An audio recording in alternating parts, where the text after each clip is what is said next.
존경하고 사랑하는 우리 구독자 여러분 반갑습니다. 여러분의 천만 라디오 천혜자입니다.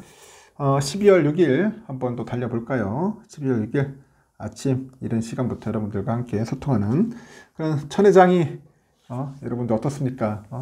부진하다고 생각하시나요? 어떤지 모르겠지만은 저는 한번 마음 먹었으면 끝까지 가는 거야. 끝까지 한번 해보는 겁니다. 끝까지 네가 이기나 내가 이기나 한번 끝까지 간다. 저는 그래요. 좀 뭔가 이렇게 하다가 포기하는 걸 별로 안 좋아해요. 포기는 안 좋아해. 포기는 말 그대로 뭐 배추 셀 때나 포기하는 거지. 포기를 안 좋아한다. 이왕 하는 거 한번 끝까지 해보고 죽이 되든 밥이 되든 간에 한번 해봅시다. 투자도 한번 끝까지 해보는 겁니다. 지금 2년 동안 했잖아요. 앞으로 이제 8년 남았어요. 8년 동안 한번 신나게 해보자고요. 우리 2년 동안 잘 해왔잖아. 응? 주가가 좀 비록 마음에 안 들지만은 그래도 다 때가 있는 것 같아요. 지금은 하락장이고 횡보장이고 하다 보니까 힘들지 또 상승장 타기 시작하면은 또 좋은 일이 오리라 저는 믿어요. 여러분들에게 또 이야기해 주고 싶은 게 있어. 돈에 대한 이야기인데 한번 들어보시면은 뭔가 깨닫는 것도 있을 것 같습니다. 살아있을 때는 쓸 돈이 없어서 아쉬워요. 근데 죽을 때는 다 못 쓰고 죽어서 또 아쉬운 거야. 그게 돈이야, 돈. 안 그렇나요? 그 중국의 그 절강성에 경제계 인물 그 왕찐야오라는 그 회장이 38살에 죽었어요. 38살. 너무 일찍 죽었다. 근데 그 부인이 중국 돈으로 19억 위안, 우리 돈으로 한 380억 정도 되는 것 같아요. 380억. 이 예금을 가지고 남편을 그 모시고 다녔던 그 운전기사하고 재혼을 했다고 하네. 운전기사랑. 상당히 웃기죠. 생뚱맞게 운전기사와 재혼을 했다고 합니다. 그 이 운전기사가 행복에 겨워 말하기를 전에 난 내 자신이 왕 회장님을 위해서 일한다고 생각했지만은 이제서야 왕 회장님이 날 위해서 열심히 일하고 살았다는 걸 알게 되었다. 그런 얘기를 해요. 이 기막힌 사실은 더 건강하고 오래 사는 것이 키 크고 돈 많고 잘생긴 것보다 더 중요하다는 것입니다. 더 중요한 거다. 더 건강하게 오래 사는 게. 누가 누구를 위해서 일하고 사는 것인지는 아무도 알 수 없는 거야. 아무도 알 수 없다. 누가 누구를 위해 일하고 사는지 아무도 알 수 없다고 했죠. 최고급 핸드폰 그런 기능 중에 70%는 못 써요. 최고급 승용차가 낼 수 있는 속도 중에 70%는 불필요하다는 겁니다. 그 초호화 별장 면적의 한 70%는 늘 비어 있는 거야. 사회활동의 70%는 의미가 없다는 겁니다. 또 집안의 생활용품 중에 70%는 그냥 놔두기만 하고 쓰지 않는다는 겁니다. 한평생 아무리 많은 돈을 벌어도 70%는 다른 사람이 또는 다른 사람을 위해 쓴다는 거죠. 결국 삶이란 게 뭐냐? 간단 명료하게 사는 게 복잡하게 사는 것보다 좋고 또 순간순간 최선을 다하면서 그 결과에 대해서는 인연의 법칙에 맡기고요. 지금 이 순간에 내 옆에 있는 사람들한테 뭔가 베풀면서 즐겁게 사는 것이 정말 멋진 인생이라는 거죠. 멋진 인생. 이게 멋진 인생입니다. 우리가 이런 얘기 하잖아요. 공술의 공수거다. 공술의 공수거. 오늘도 최선을 다하는 그런 삶, 멋진 삶, 후회 없는 삶을 한번 만들어 봤으면 좋겠어요. 여러분하고 저하고 한번 그런 삶을 만들어 보자는 거죠. 어떤가요? 좀 느낌 좀 오나요? 일단 또 삼성 이야기를 한번 해보겠습니다. 지금 보니까 이재용 회장 취임 이후로 삼성전자가 첫 사장단 인사에서 우리 여성분을 또 사장으로 앉혔네. 이름이 이영희야. 이영희인데 삼성전자 글로벌 마케팅 센터장이 이제 사장으로 승진을 했다. 첫 여성 사장이다. 첫 여성 사장이 나타났습니다. 또 올해 사장 승진자가 7명이네요. 7명으로 지난 2017년 이후 가장 많았는데 미래 먹거리인 그 네트워크하고 반도체 등에서 성과를 낸 인물들이 이제 발탁이 돼요. 그래서 여성 기술 인재를 양성하겠다는 이 회장의 경영 철학이 이제 반영된 것으로 분석이 됩니다. 그 삼성은 5일 단행된 23년 정기 사장단 인선에서 사장 승진 7명, 위촉 업무 변경 2명 등 총 9명의 사장단 인사를 발표를 했어요. 여기 쭉 보니까 사장 승진자가 김우준 DX 부분 네트워크 사업부장 사장, 이영희 DX 부분의 글로벌 마케팅 실장이죠. 남서구 글로벌 제조 인프라 총괄 제조 담당, 그 송재혁 DS 부분의 CTO 겸 반도체 연구소장, 백수연 DX 부분의 커뮤니케이션 팀장, 박승희 CR 담당 사장, 그 양걸 중국 전략협력실장, 중국 사람 같나고 이름이. 하여튼 위촉 업무 변경은 전경훈 DX 부분의 CTO 겸 삼성 그 리서치장이죠. 그 승현준 DX 부분의 삼성 리서치 글로벌 R&D 협력 담당. 뭐 이렇게 좀 바뀌었는가 봐요. 업무가 변경이.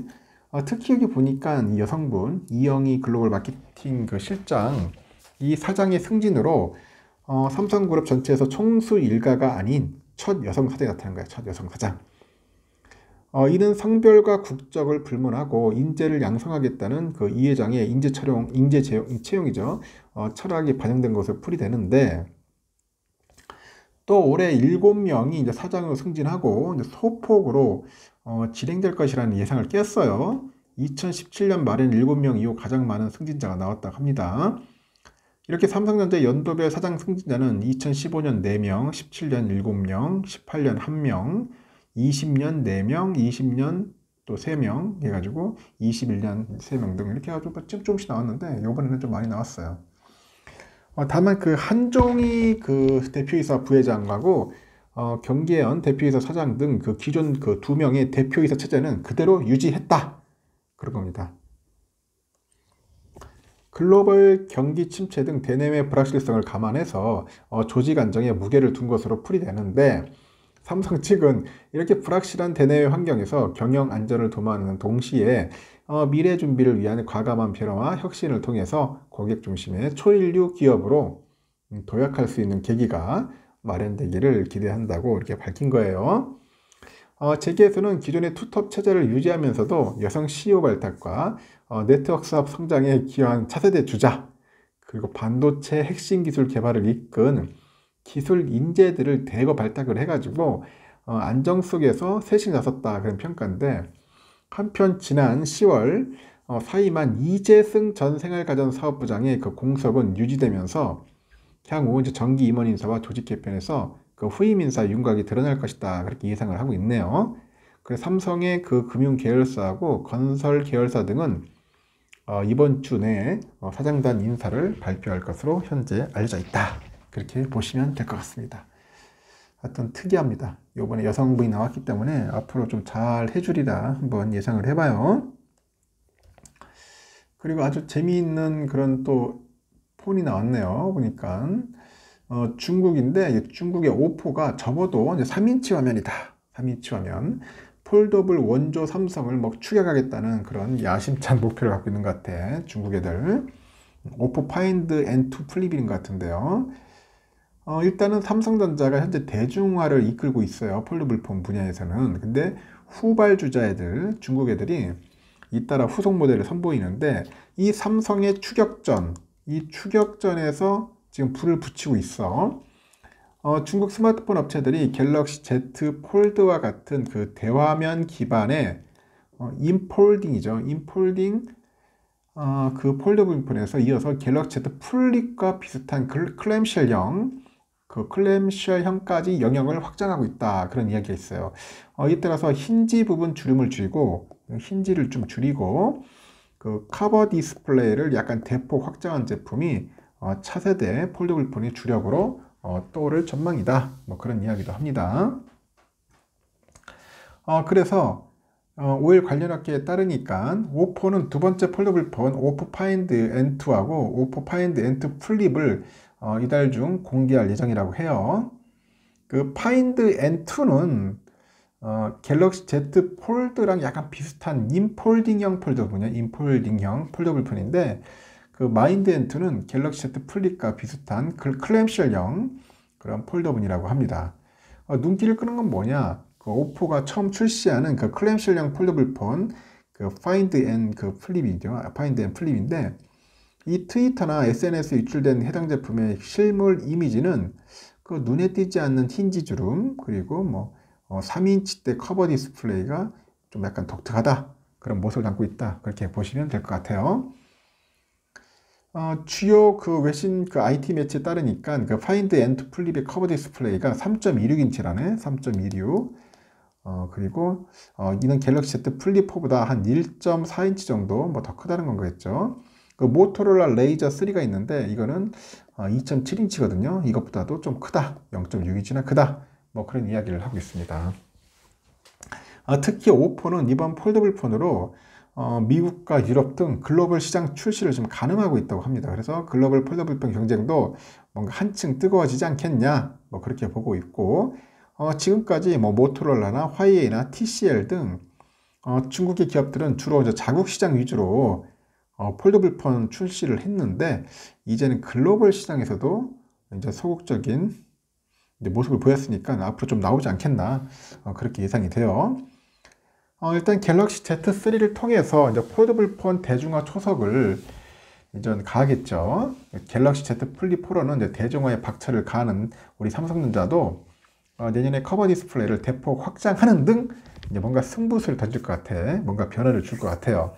이 디스플레이 업계 소식에 정통한 DSCC 로스영이 최근에 갤럭시 Z 플립 그 5가 3인치보다 더 넓은 커버 디스플레이하고 주름을 줄이는 그 힌지 디자인을 채택할 것이다. 그런 예상하고 있습니다. 그래서 Z 플립 5의 커버 디스플레이는 파인드 앤 플립보다도 넓은 3.3에서 3.4인치 정도 되지 않겠나 그렇게 보는 것 같아요. 그래서 삼성페이나 뭐 사진, 영상 촬영, 이 메시지 등 접은 상태에서도 이렇게 다양한 기능을 제공하는 커버 디스플레이가 확장될 경우에 더 사용 가능한, 더 다양한 사용자들한테 뭔가 인터페이스를 구현하겠죠. 그 사진 기능도 약간 고도화시킬 것 같고, 뭐 성능이 더 업그레이드 될 것 같아요.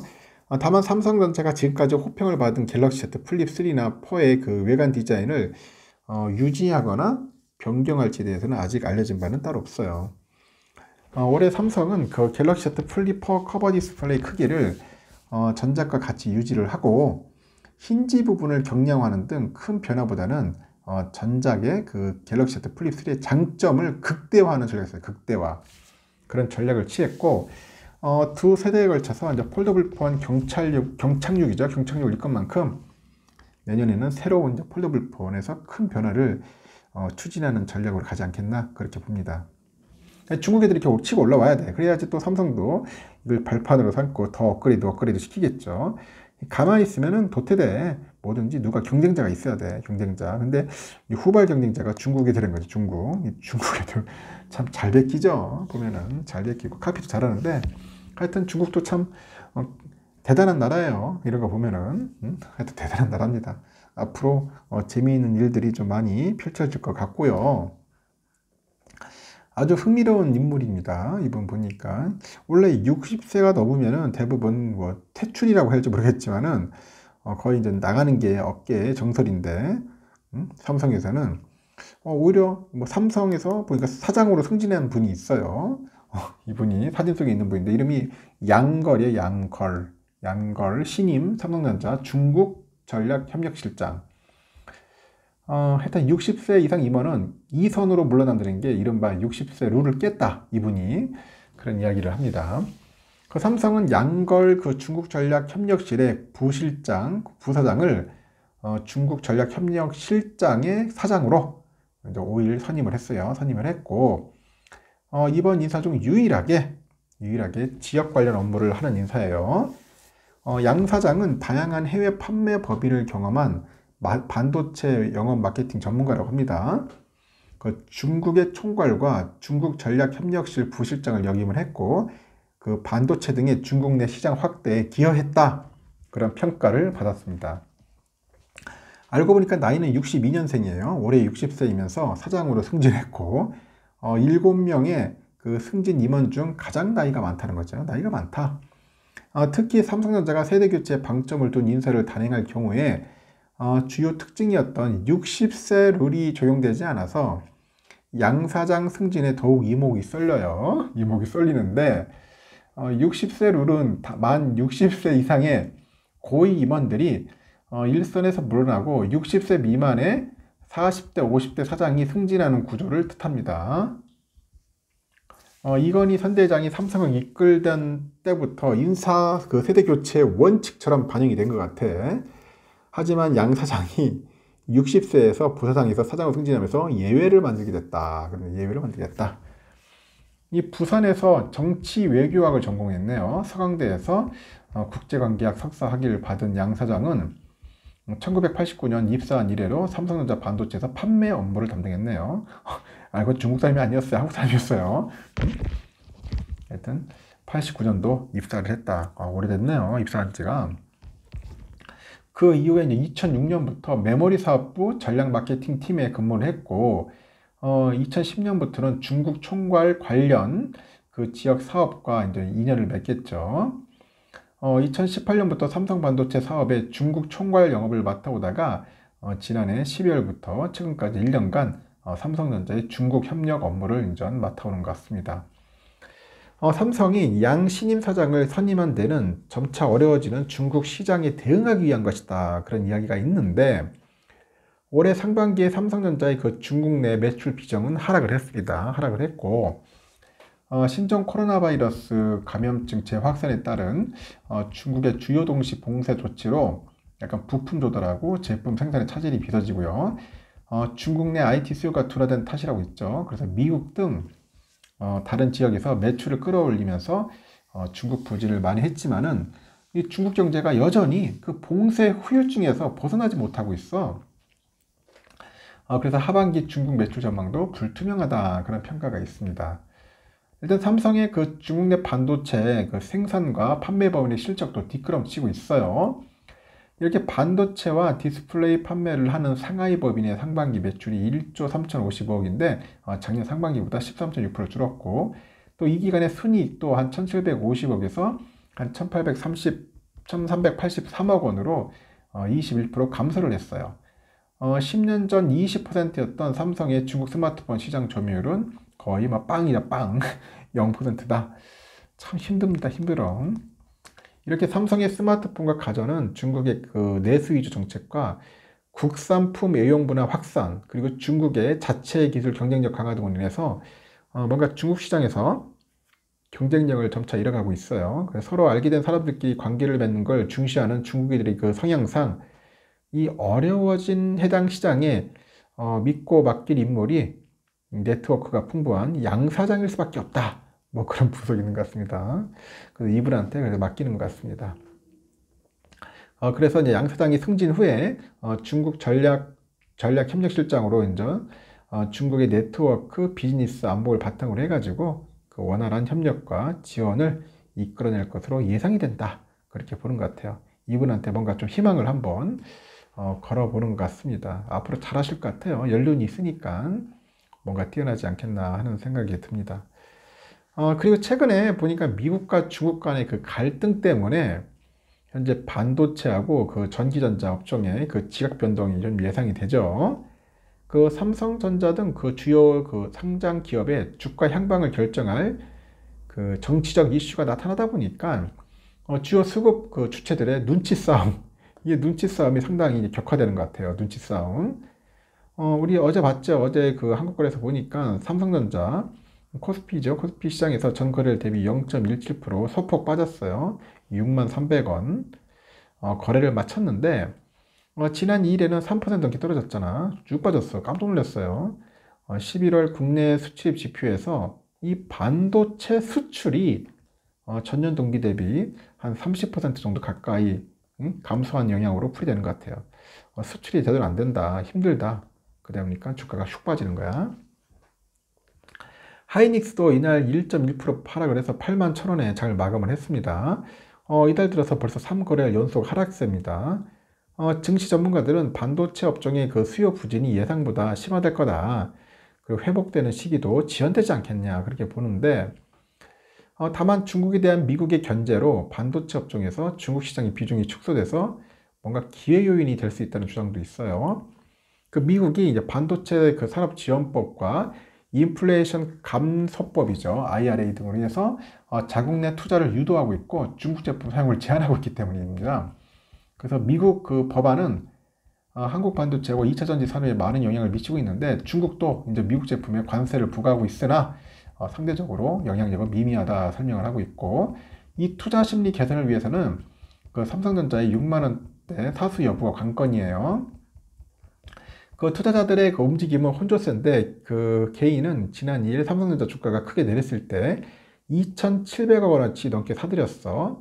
같은 날 1,510억 원어치를 팔아치운 외국인은 이날도 한 1,000억 원 이상 추가 순매도에 샀었는데, 기간은 한 1,250억 순매도에서 한 370억 순매수로 전환을 한 겁니다. 일단은 그 D램 업황은 내년 하반기부터 반등을 시작을 해가지고 24년 이후에는 큰 호황을 누릴 것이다. 그렇게 좀 희망 섞인 얘기를 하는데, 삼성은 시장 호황기 ASP 증가에 따른 높은 영업이익률 그리고 점유율 확대 두 마리 토끼를 모두 잡을 수 있을 것이다. 그렇게 좋게 보고 있어. 지금 볼 때는. 일단 시장 일각에서는 반도체 업황의 개선을 기다리는 동안에 전기전자 업종 그 내에 이제 LG 이노텍 등 그 대안을 마련할 수 있는 기회라는 지역도 있어요. 일단은 뭐 LG 이노텍은 둘째치고 일단은 삼성전자가 중요하지 않겠습니까? 하여튼 내년까지는 좀 힘들 것 같아. 상반기까지 힘들고 하반기하고 24년 때는 뭔가 날아다니지 않겠냐 봅니다. 그래서 지금은 여러분 그냥 모으는 시기야. 지금은 그냥 뭐 삼성전자 투자해가지고 돈 버는 시기가 아니라, 그래서 지금 당장 좀 돈을 벌고 싶다면 삼성전자 투자하면 안 돼요. 알겠죠? 재미없습니다. 저는 여러분들에게 솔직하게 얘기하는 거 지금 하지 마라. 먼 미래를 보고 해야지 지금 막 투자해가지고 돈 벌고 싶으면 하지 않는 게 좋습니다. 지금은 그냥 꾸준하게 모으는 것밖에 없어요. 그게 정답일 것 같습니다. 일단 여기까지 하겠습니다. 여러분 즐거운 시간 하루 보냈으면 좋겠고요. 오늘도 좀 기쁨이 가득했으면 좋겠어요. 나중에 오전에 뵙도록 하겠습니다. 감사합니다.